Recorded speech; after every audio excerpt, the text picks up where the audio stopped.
আল্লাহ তাআলা বলছেন আমি মানুষকে সৃষ্টি করেছি চারটা ক্যাটাগরি দিয়ে। কয়টা? ভালো করে মনে রাখবেন, চারটা ক্যাটাগরিতে আমি মানুষকে সৃষ্টি করেছি।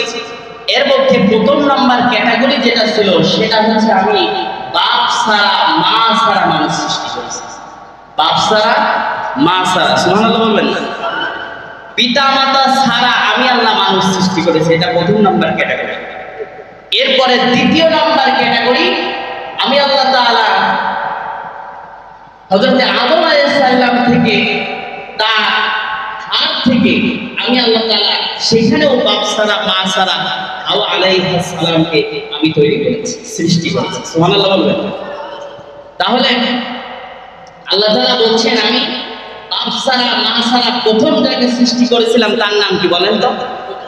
হযরত আদম।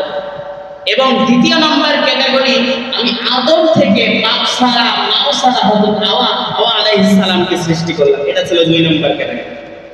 3 নম্বর ক্যাটাগরি আল্লাহ বলছেন ওই বাপ আর মা অর্থাৎ আদম এবং হাওয়াতে তাদের দুইজনের যে মিলন ছিল, এই মিলন থেকে আমি পৃথিবীতে মানুষ সৃষ্টি করলাম, অর্থাৎ আমি আপনি আমরা। বুঝা গেল? এটা ছিল 3 নম্বর ক্যাটাগরি। আর 4 নম্বর ক্যাটাগরি হচ্ছে আমি বাপ ছাড়া শুধু মা দিয়ে আমি সন্তান সৃষ্টি করেছি, মানুষ সৃষ্টি করেছি।